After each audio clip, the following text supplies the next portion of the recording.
আওয়ামী লীগ সরকারের সময় ভালো ছিলেন না এখন ভালো আছেন? এখন কোনো ক্রমেই ভালো নাই।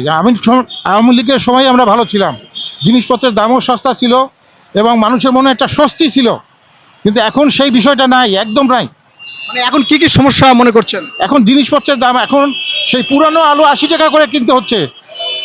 পুরানো আলু যেটা এখন মিষ্টি হয়ে গেছে সেটা 80 টাকা করে কিনতে হচ্ছে। এটা কিভাবে সম্ভব? এই সময় তো সেটা 25 টাকা 20 টাকা থাকার কথা।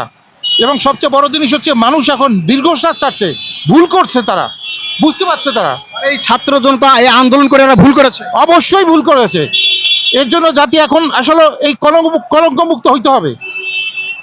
ছাত্র জনতার যে আন্দোলন করে যে সরকারটা নিয়ে আসছে এটা ভুল করেছে মনে করছেন? রিটার্নিং সরকার ভুল করছে, তাদের যা করার দরকার তা না করে তারা কোনটার নাম পরিবর্তন করবে, কারে রাজনীতি করতে দিবে, এটা তাদের কাজ না।